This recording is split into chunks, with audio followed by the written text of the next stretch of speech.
বন্ধুরা, আমি রয়েছি ভেন্ডি খেতে। একে আঞ্চলিক ভাষায় ভেন্ডি, অনেকে আবার ঢ্যাঁড়স বলে, যার সায়েন্টিফিক নেম অ্যাবেলমোস্কাস এসকোলেন্টাস। নামটা যতই কঠিন, খেতে ঠিক ততটাই সুস্বাদু। এটি গ্রীষ্মকালীয় এলাকায় বেশ মানে চাষ করা হয়। তবে আর একটা বিষয়, ভেন্ডি কিন্তু অনেক প্রকারের হয়, যেমন হাইব্রিড রয়েছে, তারপর পঙ্কজ রয়েছে। এই যে ভেন্ডিটা, এটার নাম হচ্ছে কি পঙ্কজ ভেন্ডি। মানে এটার গাছ বেশি বড় হবে না, খুব বেশি হলে এর থেকে হয়তো আর দু থেকে মোটামুটি 4 থেকে 5 ইঞ্চি বড় হবে, তার বেশি হবে না। তারপরে ভেন্ডি ধরে যাবে, তারপর হারভেস্ট করা যাবে।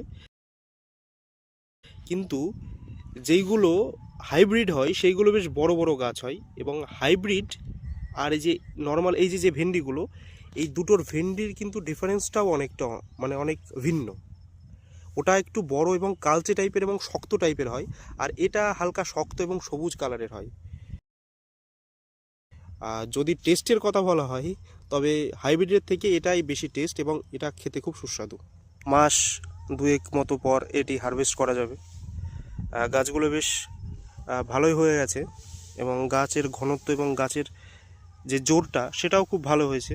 কিন্তু সমস্যা হচ্ছে, এর মাঝখান দিয়ে এই যে এইরকম কিছু গাছ বা আগাছা অনেক জন্মেছে।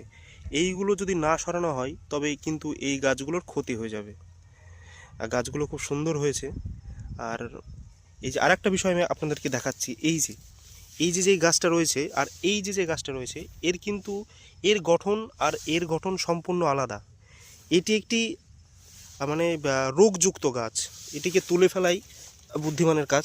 আর একটা গুরুত্বপূর্ণ বিষয় হলো, হাইব্রিড যে ভ্যারাইটিটা, সেটা অনেক দিন হারভেস্ট করা যায়, কিন্তু এই ভ্যারাইটিটা কিন্তু বেশি দিন হারভেস্ট করা যায় না। এটা একটু বড় হলে পারে, মানে গাছগুলো একটু যদি বড় হয়, এবং যদি মোটামুটি ধরুন 4 থেকে 5 বার তোলার পর তারপরে কিন্তু আস্তে আস্তে এই গাছগুলো তুলে দিতে হবে।